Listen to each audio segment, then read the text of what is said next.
Before we come to Prime Minister's questions, can I welcome in the gallery the Honourable Speaker of the Parliament of Sri Lanka and his delegation. We now come to questions to Prime Minister Nick Smith.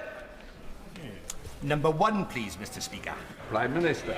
Mr. Speaker, the scenes of destruction emerging from Jamaica are truly shocking. Both the Foreign Secretary and I have been in close contact with our Jamaican counterparts in recent days to offer the UK's full support. Mr. Speaker, I can update the House that HMS Trent and specialist rapid deployment teams are pre-positioned in the region, and we stand ready to provide humanitarian support.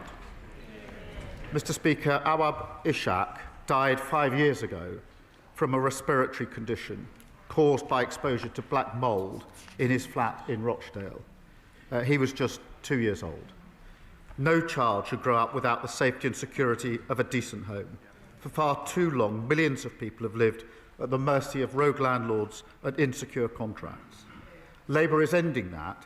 Despite the best efforts of the Tories and Reform who voted against it, our Renters' Rights Act is now law, including Awab's law.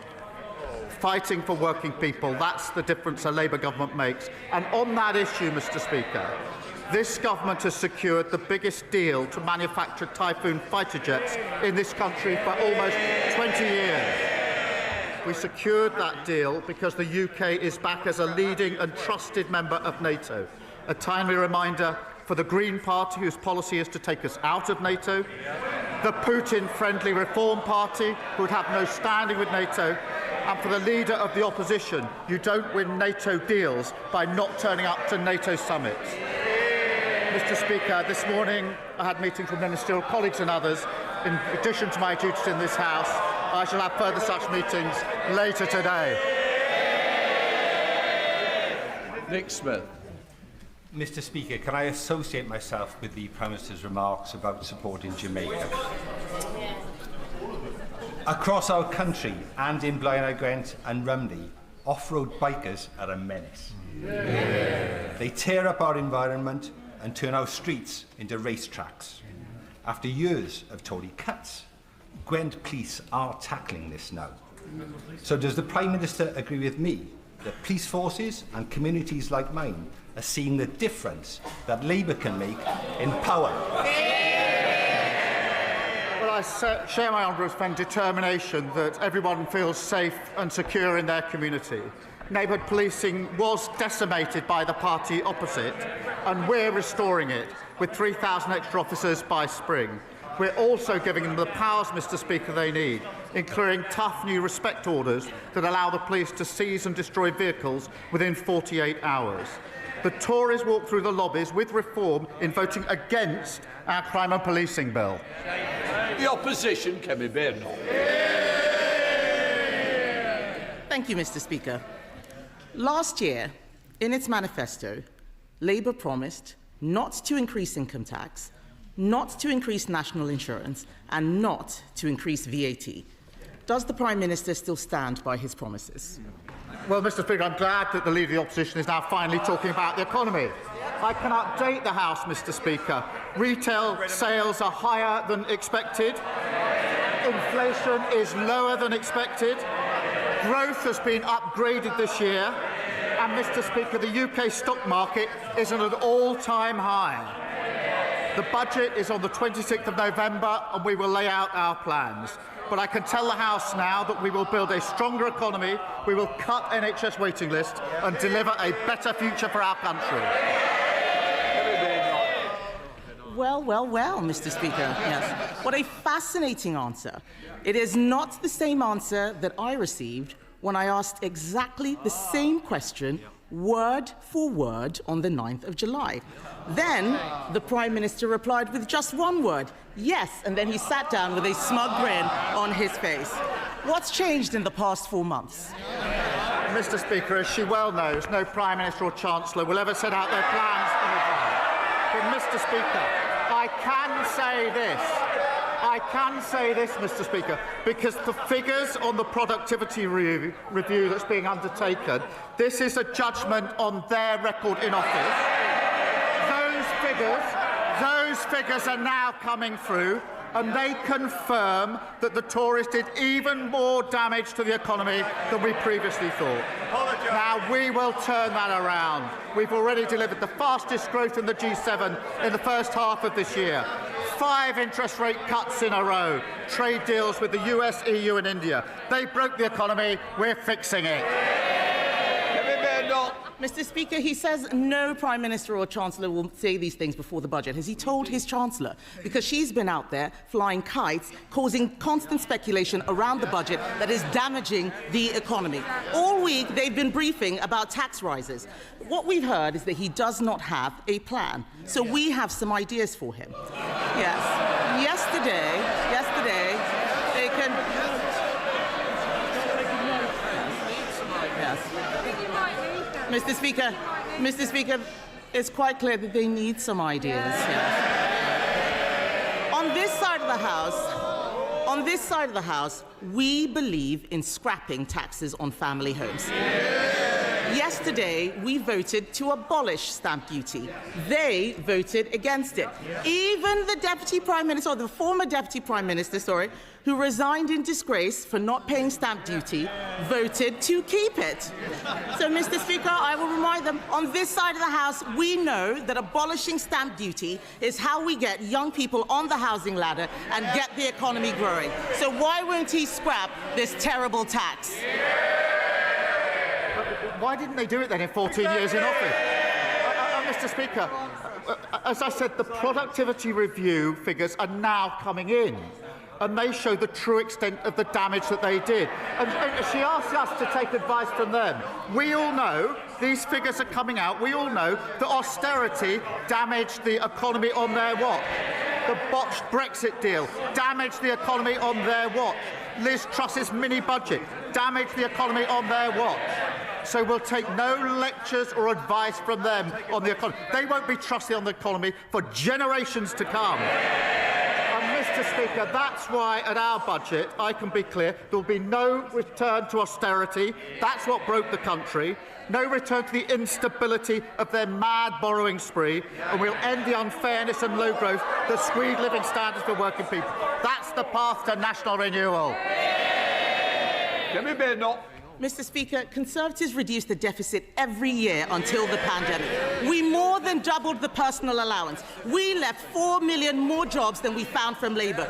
We brought inflation down to 2%. It's nearly double. Mr. Tufnell, you're in my sights. The pantomime season has arrived, so don't start it too early. Kemi Badenoch.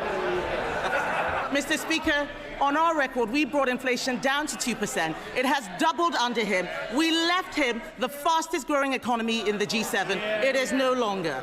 The truth is, they have no ideas. We're giving them some. There is another way to get growth. It's cutting welfare spending and getting people into work. Last month, I offered to work cross-party with him to bring down welfare spending, because he knows, and we know, that he'd rather dip into people's pockets than upset those people behind him. Instead of tax rises, will he work with us to find a way to cut welfare spending and get Britain working again? Mr. Speaker, she talks about their record. Let's go through it. They crashed the economy. Inflation went up to 11%. Mortgages went through the roof. Welfare spending went up £33 billion on them, and they want to give us advice. And they reduced the UK to a laughing stock. Because of our budget, Mr. Speaker, waiting lists have come down, wages are up, mortgage rates are down, and other countries want to do deals with us. Just on Monday of this week, the Turkish government signed an £8 billion deal for typhoons. Earlier this year, the Norway government a £10 billion for frigates. That is because of the budget that we passed, fixing the mess that they left. Mr. Speaker, it's not because of the budget that he passed. I started that deal back in January 2024. But I welcome it. There are some things, Mr. Speaker, it's got nothing to do with their budget. We're lucky it's still happening. So I welcome the £8 billion deal that he's done with Turkey, but I will remind him that just last month, his Chancellor borrowed £20 billion. He'll have to sell a hell of a lot more jets to make up for that. And he won't rule out any tax rises. He can't cut spending. He is increasing unemployment. This man knows nothing about economic growth except how to destroy it. In his weakness, Mr. Speaker, he has caved into the unions with their regulations that will cripple businesses, costing them £5 billion every year. Yes, please do speak up, because I want every single business out there to hear Labour MPs heckling when we talk about the damage that they are doing. So I ask the Prime Minister, how on earth can he consider adding more burdens for these firms to deal with? Mr. Speaker, she's overlooked the fact that we had the highest growth in the G7 the first 6 months of this year, and that growth's just been upgraded.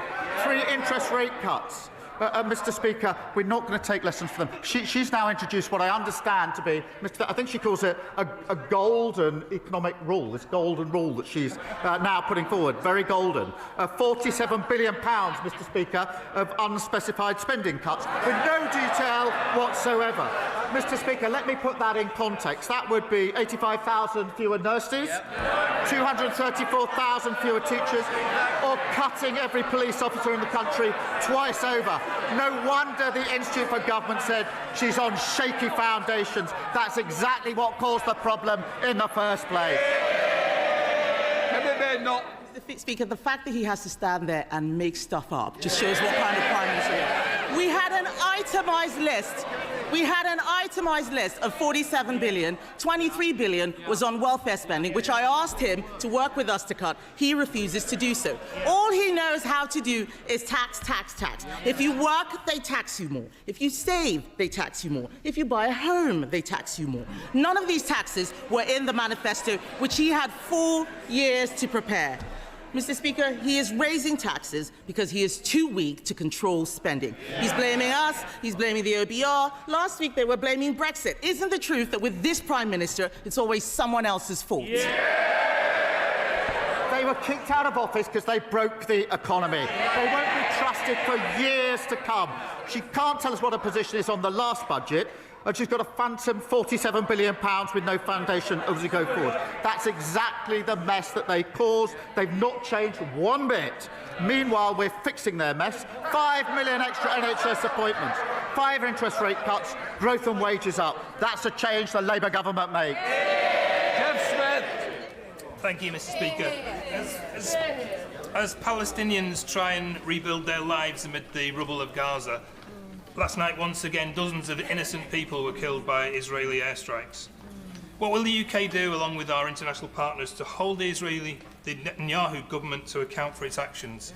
And what more can we do to ensure that aid gets in, as the IDF blocks aid in breach of both the peace agreement and international law? Well, I thank him for raising this, and I'm deeply concerned, Mr. Speaker, by the strikes, and that underlines the fragility of the ceasefire deal. All sides need to uphold President Trump's peace plan. It is the only route to long-term peace for Israelis and Palestinians. We are, of course, in close touch with the US and regional allies, pushing for de-escalation. Mr. Speaker, the scale of destruction in Gaza is unimaginable. The immediate priority remains getting aid in at the speed and the volume needed. Thank you. We come to the Leader of the Liberal Democrats, Sir Ed Davey. Thank you, Mr. Speaker. And can I associate myself with what the Prime Minister said about Jamaica and indeed all those islands and countries affected by Hurricane Melissa? Our thoughts and prayers are with all those affected. And I'm sure the whole House will want to join me in paying tribute to Prunella Scales, Mr. Speaker. I suspect I'm not the only member of the House with a Fawlty Towers DVD box set. She will be greatly missed. Mr. Speaker, across Europe, in countries like Poland, Germany and France, we've seen evidence of dangerous Russian interference in their politics. Last month, the former leader of a major party in Wales pleaded guilty to taking bribes to make pro-Russian statements.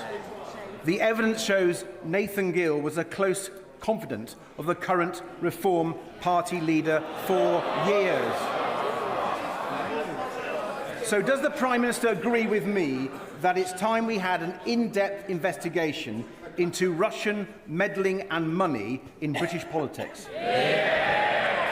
Joining his comments on Prunella Scales, and on this question of Russian interference, it is a serious problem in countries across Europe, including in our country, where it's a constant threat.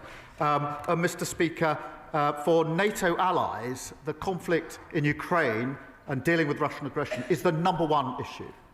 And that is why I have to say the Reform Party would be an absolute disaster for our defence. We are a trusted member of NATO. We wouldn't be a trusted member if we were Putin friendly. We are leading the coalition of the willing, giving security and comfort to 30 other countries that will collapse under reform because they're Putin friendly, and it'd be a real threat to our defence and our security. Sir Ed Davey. Mr. Speaker, I'm grateful for the Prime Minister's reply, and I agree with him on Ukraine, but I do hope he will look at an investigation into this Russian interference in our politics. Mr. Speaker, last week I questioned how he can accept the damage of Brexit while refusing to do anything meaningful about it. The damage is clear, with the Financial Times reporting that lower productivity growth alone has blown a £20 billion black hole in the public finances, just part of the Brexit black hole that Conservatives and Reform will not apologise for. Last week, he rejected my plan for a new customs union. So can I ask him what action he will take to change the Brexit deal, or is he just planning to complain about it?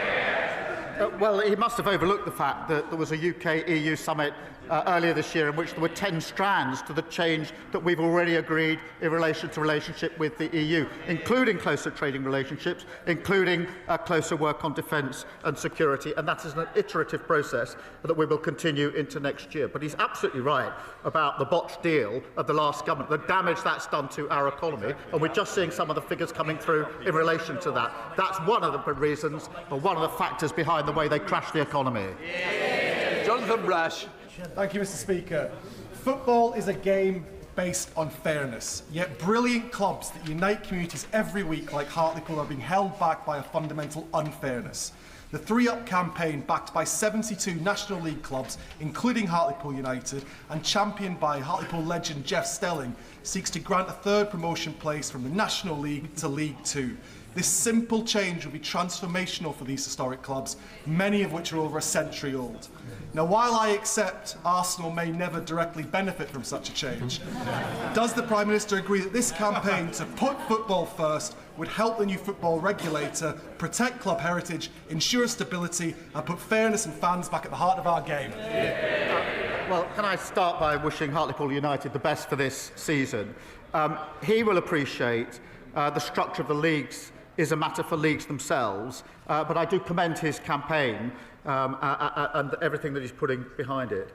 I also want to pay tribute to the staff, the fans and the players at Sheffield Wednesday at this difficult time.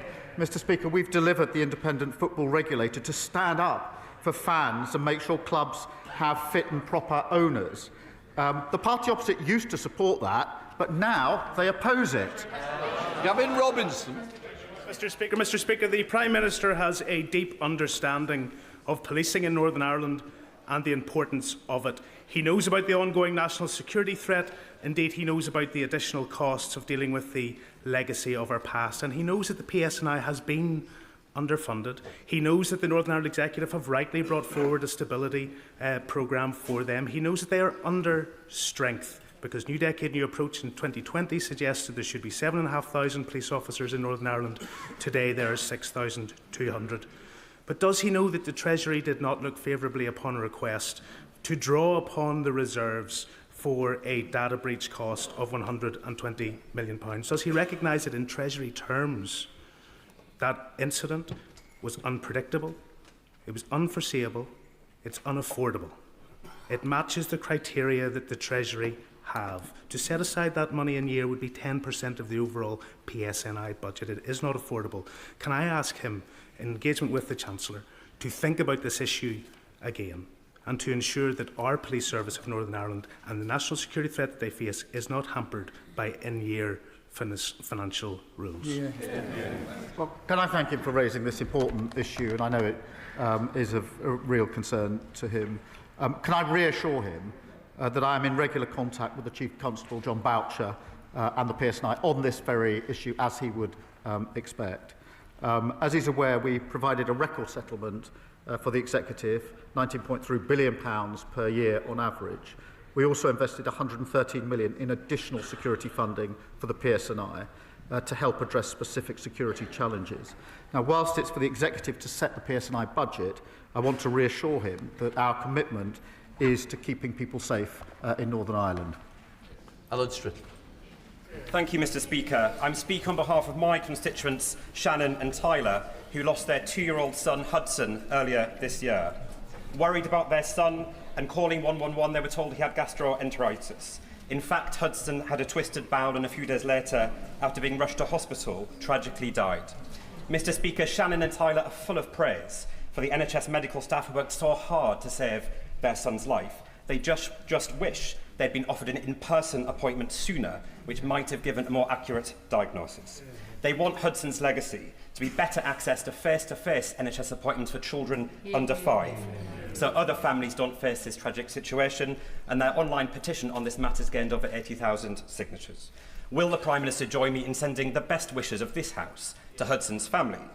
And will he ensure they meet a Health Minister to discuss their courageous campaign? Well, can I thank him for raising this tragic case? And I'm sure I speak for the whole House in saying we send our sympathies and thoughts to Hudson's parents, Shannon and Tyler.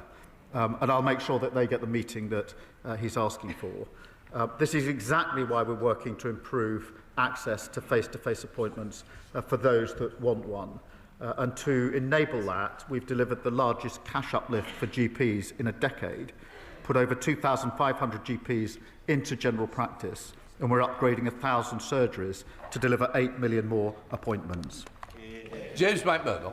Thank you, Mr. Speaker. Mr. Speaker, earlier this week, I got to see the very best and some of the worst of our National Health Service. When my own daughter needed them, they were there. But when an 89-year-old gentleman in the restaurant I was eating in collapsed, it took over an hour and 15 minutes between my first call and the arrival of 2 exhausted paramedics. Basildon Hospital has just been downgraded to inadequate in the latest Care Quality Commission. Can I please invite the Secretary of State for Health and Social Care, or the Prime Minister herself if he has time in his schedule, to come and visit Basildon with me so we can both thank them for the exceptional work they do, but also get to grips with the problems they're facing. Well, can I thank you for raising this case and the 2 examples that he's given. The downgrade at Basildon Hospital is deeply disappointing.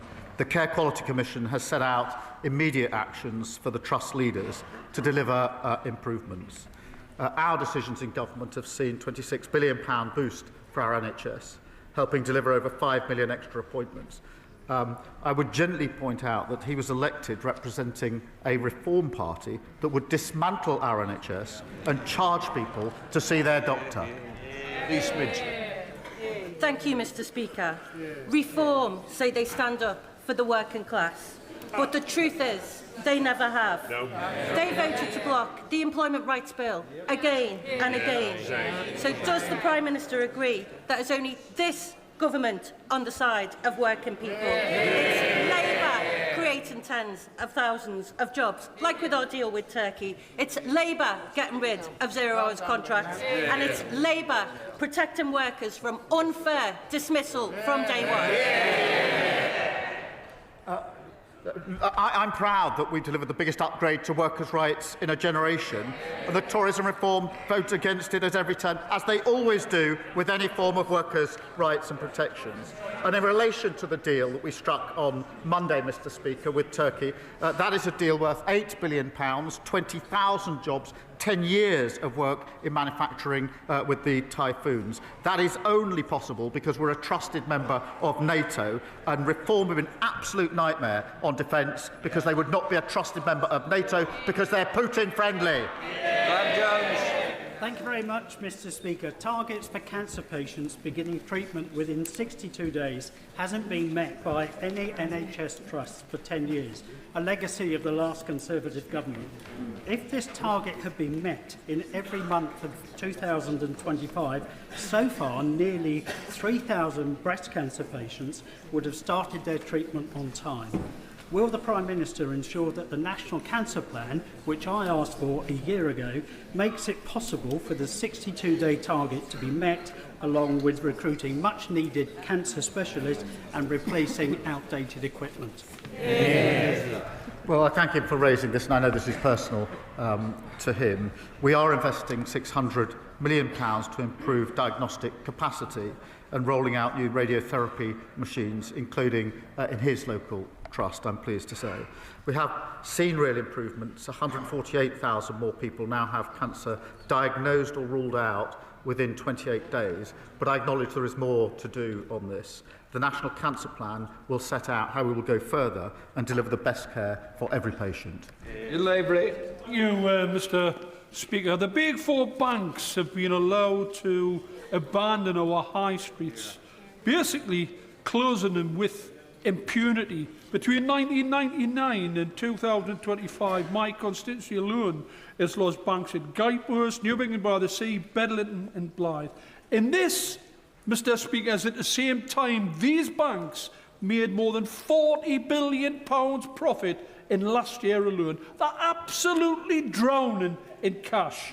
The manifesto pledge to roll out 350 banking hubs is to be welcomed, but its quirky, almost bizarre qualifying criteria needs detailed revision.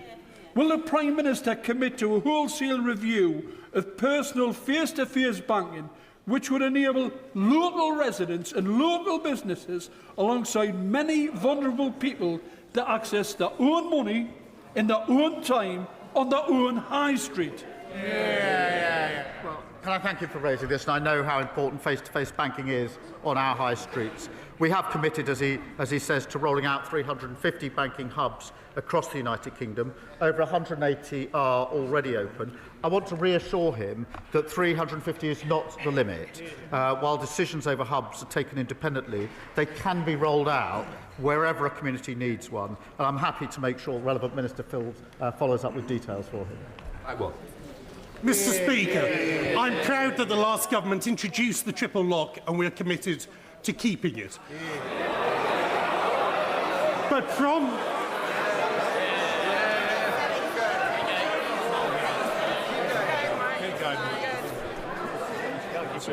The problem is one or two you're trying to catch my eye. If we don't get through, you won't get a chance, might we?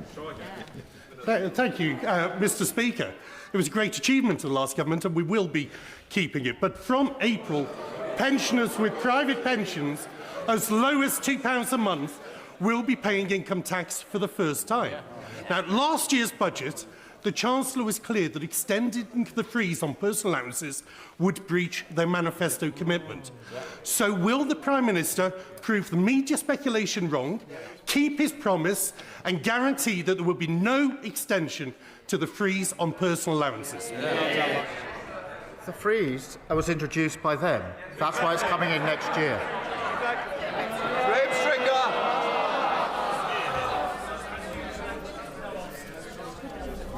Mr. Speaker, the Honourable Member for West Suffolk, when he was an official, produced a devastating report on the Home Office. Reading it, it shows a department characterised by disarray and defeatism.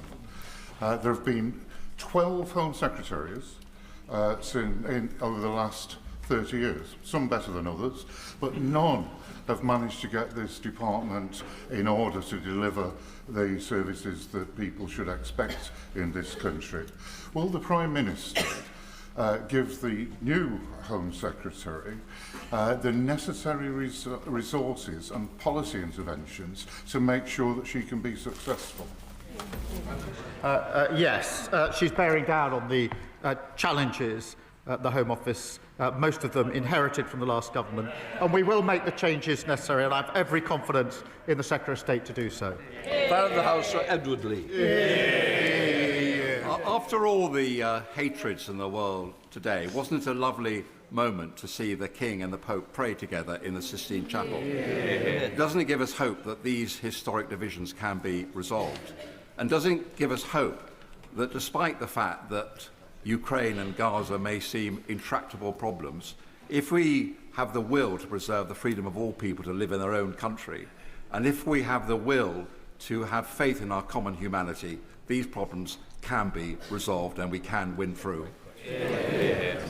Can I agree with him? I thought the King and the Pope prayed together was an incredible message to the world and very, very powerful. And I agree with him that if we all work together, we can actually bring people together, notwithstanding the very many difficulties and challenges that poses around the world and in our own country. It's why, so far as we can, we should be uniting on national patriotic renewal in this country, rather than the toxic division that we see on some of the benches opposite. Daniel Zeitner. Mr. Speaker, Cambridge is one of the most intensive science and innovation sectors clusters in the world, and that success is based on openness to talent. Now, at the moment, in many American universities, there are many well-qualified people pondering their futures. What a fantastic opportunity, but it is a global competition. So can I ask the Prime Minister what our government is doing to make their destination of choice the United Kingdom? Well, my honourable friend's constituency is just one example of why the United Kingdom is a world leader in educating and attracting the brightest minds. Our immigration white paper includes changes to make sure more of the world's best graduates and entrepreneurs start their careers and their businesses here. Mr. Speaker, we're also boosting our R&D sector with more than £86 billion, making sure we continue to attract the best and the brightest. Alison Griffiths. Thank you, Mr. Speaker. Last weekend, I spoke to Paul, who runs Bar Humbug Sweets in Littlehampton. And yesterday, I heard from Matt, a tech entrepreneur whose British company employs thousands worldwide. Their businesses couldn't be more different, but they both told me the same thing. This government is piling on new taxes, regulation and costs that make it harder to create jobs, invest and grow. So when will the Prime Minister stop choking opportunity and start backing the people who create jobs in the first place? Well, Mr. Speaker, our small business plan was widely welcomed by small businesses across the country, not least because of their input into it. But she complains about the measures we had to take at the last budget, including national insurance. It says chose to take. They still can't say whether they'd reverse them. They know nothing about the damage they did to our economy. Janet Davey. Mr. Speaker. Mr. Speaker, I'm wearing all black today, and that's to demonstrate my sorrow due to a fatal stabbing that took place in my constituency yesterday. Now, we all know that one death is one death far too many, but I've had 2 deaths in my constituency in the last few weeks. My community needs reassurance. Knife crime must end. Can the Prime Minister say what more his government is doing to tackle knife crime? Well, can I thank her for raising these tragic cases which have a huge impact on families, friends and communities. And I know that she's a passionate and dedicated campaigner on this issue. Every single life that's lost to knife crime devastates communities, and that's why we've banned zombie knives and ninja swords and have strengthened controls on online knife sales. Mr. Speaker, we're also giving stronger powers for police in our crime and policing bill, which both the Conservatives and Reform voted against. Glover. Thank you, Mr. Speaker.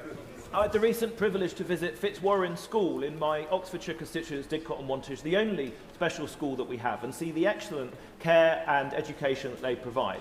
Given the urgent need for more funding for additional special schools and to enable special schools to spread their expertise to mainstream schools, what does the Prime Minister say to parents and education workers who are desperately worried by his government's decision announced last week to delay SEND reforms? Well, I'm grateful for him raising this, and I think the broken SEND system is the issue that's been raised with me more frequently than any other issue at Prime Minister's questions. That's why we do need to review it. It's not working for any of those involved, particularly children and parents. It is important that we get it right, and insofar as we can, that we get a consensus about how we go forward, and that's what we're attempting to do.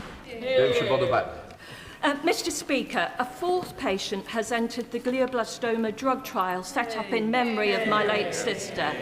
Today, we are joined by Ben Trotman, a patient of a similar trial in 2022, funded by the John Moulton Foundation. Since then, Ben has married Emily, and in March they welcomed beautiful baby Mabel.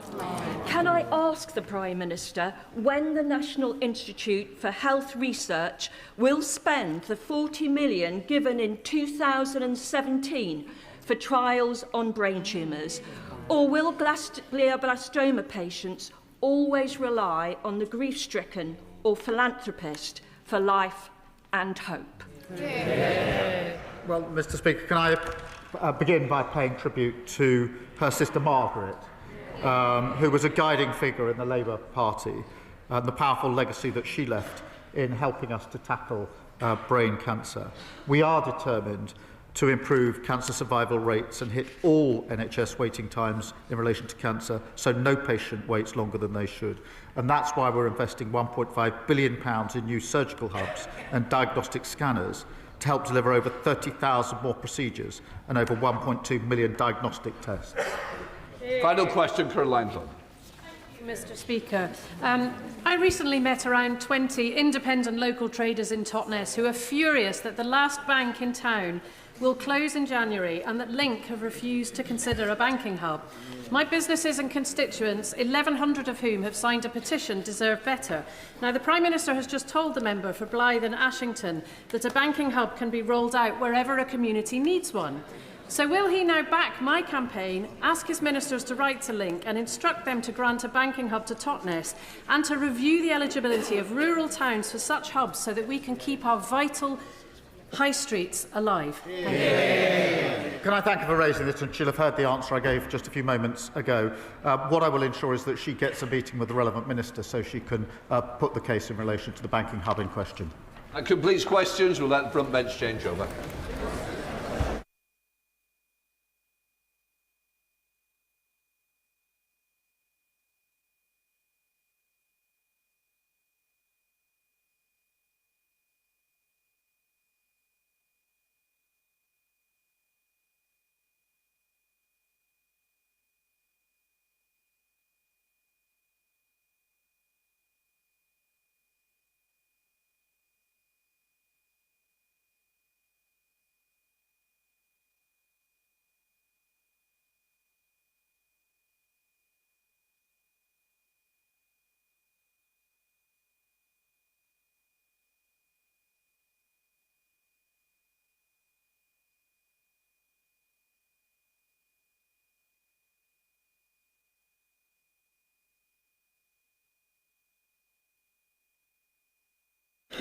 Right, we now come to the urgent question.